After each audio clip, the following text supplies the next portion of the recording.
வாழ்க வளமுடன். நான் உமா ஸ்ரீனிவாசன், கனடா சொல்லிட்டு டைம் எடுத்து நான் உங்களை அன்போடு வரவேற்கிறேன். இன்னைக்கு நம்ம பார்க்க போகிறது டிஃப்ரெண்ட் ரெசிபிங்க. எல்லாரும் போடுறது தான். ஆனால் எங்கள் அம்மாவோட அப்பத்தா பண்ணுறது தான் கோதுமை இட்லி. அது வந்து அப்படி ஒரு சாஃப்டாக ரொம்ப நல்லா இருக்கிறதுக்கு அம்மா அவங்க அப்பத்தா பண்ண ட்ரிக்கை வந்து இன்னைக்கு பண்ணி எனக்கு கொடுத்தாங்க. சூப்பராக இருந்தது இட்லி. அதை எப்படின்றது இப்போ பார்க்கலாமா. இது வந்து 300 கிராம் கோதுமைங்க. இது 300 கிராம் கோதுமைன்னா இது ஆழாக்கு கணக்கில் பார்த்தீங்கன்னா 1.5 அழகு கோதுமை. இதை வந்து நல்லா மொறுமொறுன்னு ஆகிற அளவுக்கு வறுத்துக்கணுங்க. கலர் மாறாது, ஆனால் மொறுமொறுன்னு ஆயிரும். இது பாருங்கள், நல்லா வறுபட்டுருச்சு. இதை எடுத்து இப்படி வாயில் போட்டோன்னா மொறுமொறுன்னு இருக்கணுங்க. அது சாப்பிட ஈஸியாக வரணும், மொறுமொறுன்னு. அந்த அளவுக்கு வறுபட்டோன்னா இதை எடுத்து கொட்டிக்கலாம். 300 கிராம் கோதுமைக்குங்க 50 கிராம் உளுந்து. 50 கிராம்னா 50 கிராம் கரெக்டாக போடாதீங்க. ஒரு டேபிள் ஸ்பூன் ஜாஸ்தியாக போட்டுக்குங்க. அந்த அளவு உளுந்து.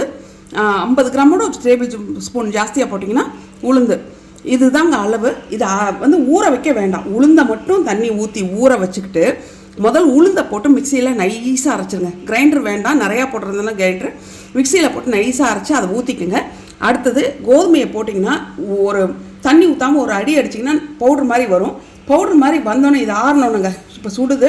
பவுட்ரு மாதிரி வந்தோடனே அப்போ தண்ணி ஊற்றி கொஞ்சம் ஓரளவுக்கு நைஸாக அரைச்சி இதோட ஊற்றிடணும். ரொம்ப நைஸ் வராது. அதுவே உங்களுக்கு ரொம்ப நல்லாயிருக்கும். உளுந்தோடு அதை ஊற்றி உப்பு போட்டு எப்போவுமே மாவுக்கு கரைக்கிற பதம் இதை கரைச்சி வச்சிடணும். இப்போ நான் இதை வறுத்தது காமிச்சிட்டேன், உளுந்த அளவு காமிச்சிட்டேன், எல்லாம் பார்த்தேன். நான் ஏற்கனவே பாருங்கள் நைட்டு வந்து அரைச்சி மாவு புளிக்க வச்சுருக்கேன். பொங்கி இருக்குது பாருங்கள், மாவு புளிச்சிருக்கு. இப்போ இதுக்கு சட்னி அரைச்சிக்கலாம். முதல் இதுக்கு பண்ண போகிறது பூண்டு வெங்காய துவையல் தாங்க. அந்த இட்லிக்கு, கோதுமை இட்லிக்கு வெங்காய துவையலுக்கு, பூண்டு வெங்காய துவையலுக்கு வதக்கி இறக்கி வச்சுட்டு அப்புறம் இட்லி ஊற்றி உங்களுக்கு காமிக்கிறேன். உளுந்துங்க, 1 ஸ்பூன் உளுந்து. இதில் உளுந்து கொஞ்சம் சவக்க ஆரம்பிச்சுனே இப்போ பூண்டு பாருங்கள். பூண்டு வெங்காயன்றதால பூண்டு நிறையா. இதுக்கு வந்து கட்டாயம் 3 பெரிய பூண்டுங்க. இது பெரிய பல்லு பூண்டு. இது 3 பூண்டு ஃபுல்லாக எடுத்துகிட்ருக்கேன். நீட்டாக வரும்படும் போது வெங்காயம் இது முழுசாக எடுத்து வச்சுருக்கேன். இதுவும் ஒரு 20 வெங்காயத்துக்கிட்ட போட்டுக்கலாம். நீங்கள் எனக்கு வந்து 20 வெங்காயம் என்ன கணக்கு சொல்கிறேன்னா, இதெல்லாம் ரெட்டை வெங்காயங்க. ரெட்டை வெங்காயமும் சேர்த்து தான் உங்களுக்கு நான் அதை கணக்கு சொல்கிறேன். 20 வெங்காயம். ஒரு சின்ன வெங்காயமாக இருந்தால் 20 வெங்காயம் எடுத்துக்கலாம், இல்லைன்னா 15 வெங்காயம் எடுத்துக்கோங்க. இதான். இப்போ இதை கொஞ்சம் நல்லா வதக்கிக்கலாம். இப்போ இட்லி மாவுங்க பாருங்கள், புளிச்சிருக்கு. இது கலக்கலாம் வேண்டாம், அப்படி தான் ஊற்றணும். இது வந்து உங்களுக்கு ரொம்ப நைஸாக அரைக்க வேண்டாம். அதனால தான் மிக்சியில். இது கோதுமை வந்து ஓவர் நைஸாக அரைய வேண்டாம்.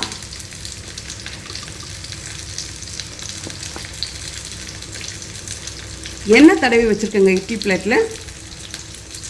இப்போ இட்லி எப்போவுமே நார்மல் இட்லி வேகிற அளவுக்கு இதையும் வேக விட்டுருணுங்க. இது பாருங்கள், ஓரளவுக்கு செவந்துருச்சு. இன்னும் கொஞ்சம் செவந்தால் நல்லாயிருக்கும். வந்து நான் முழுசாக போட்டிருக்கேன். நீங்கள் பொடியாக வெட்டிக்கிட்டிங்கன்னா சீக்கிரம் வதங்கிடும்.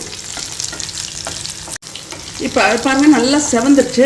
இதில் இப்போ 2 வரமிளகா, 2 சுருள் மிளகா போடுறேன். சுருள் மிளகா இல்லைன்னா பரவாயில்ல, நீங்கள் 4 வரமிளகா போட்டுக்கலாம். இதில் பச்சை மிளகா 2. இதையும் வதக்கிட்டு கொஞ்சம் இதை வதக்கலாங்க. வதக்கிட்டு வரமிளகா பச்சை மிளகா கொஞ்சம் வதங்கினோன்னே இதோட கொஞ்சம் கருவேப்பிலை.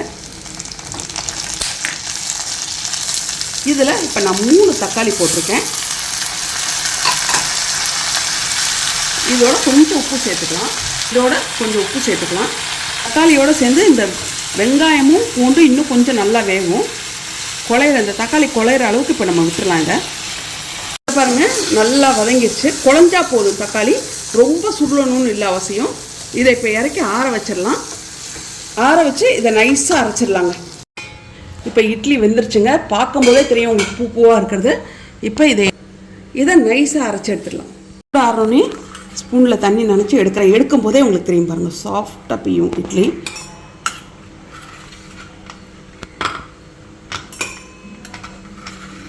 இதுலேயே நீங்கள் தோசையும் ஊற்றிக்கலாங்க. இதே மாவில் தோசையும் ஊற்றிக்கலாம். இட்லியும் சட்னியும் ரெடி ஆயிடுச்சு. பாருங்கள், இந்த இட்லி எவ்வளோ சாஃப்டாக இருக்குன்றதை காமிக்கிறேன். அவ்வளோ சாஃப்டாக இருக்கும் இட்லி, பூ மாதிரி. ரொம்ப நைஸாக அரைக்கணும்னு அரைக்காதீங்க. கொஞ்சம் அந்த ரவை பதம் தான் இருக்கணும். குறப்பு இருக்கும் அதில் கொஞ்சம். அங்கே இட்லி மாவு இப்போ எப்படி இருக்குன்னு பார்த்தீங்கன்னா ரொம்ப சாஃப்டாக இருக்குங்க இட்லி. அம்மா வந்து கொஞ்சம் ஞாபகப்படுத்தி எனக்கு வித்தியாசமாக சொல்லணுன்றதுக்காக அவங்க அப்பத்தா பண்ணதெல்லாம் ஞாபகம் வந்து சொல்கிறாங்க. ஏன்னா எங்கள் அப்பத்தா இருக்கும்போது அம்மாவும் கூட சமையலுக்கு தான் இருப்பாங்க. படிப்புக்கெல்லாம் அப்போ ரொம்ப அனுப்புறதில்ல, படிக்கலாம் மாட்டாங்க. வீட்டில் கதை புக் படிச்சுட்டு இருப்பாங்க. சமையல் தான் அம்மா பார்ப்பாங்களாம், மற்ற வேலைங்களாம் தங்கச்சிங்களாம் பார்ப்பாங்களாம். அப்போ சமையல் பார்க்கும்போது அப்பத்தா பண்ணது இது ரொம்ப நல்லா ஒரு இட்லி அப்படின்னு சொல்லி பண்ணி காமிச்சாங்க. ஏன்னா நீங்கள் நார்மல் மாவில் பண்ணிங்கன்னா கூட இந்த மாதிரி இட்லி இப்படி வராது. மிக்சியில் அரைச்சிங்கன்னா சூப்பராக அந்த மாதிரி வரும். வலுவலுன்னு அரைக்காது மிக்சி, கொஞ்சம் குறக்குறன்னு அரைக்கும். அதனால ரொம்ப நல்லாயிருக்கும். இது ட்ரை பண்ணி பாருங்கள். உங்களுக்கு இதுலேயே தோசையும் ஊற்றலாங்க.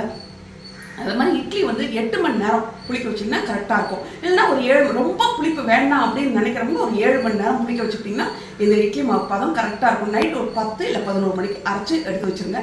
ரொம்ப நேரம் ஆகும் அதை அரைச்சி எடுத்து கரைச்சி வைக்கிறதுக்கு. பண்ணி பாருங்கள். இது உங்களுக்கு கட்டாயம் பிடிக்கும். பிடிச்சிருந்தா எனக்கு கமெண்ட்டில் கட்டாயம் சொல்லுங்கள். வாழ்க வளமுடன்.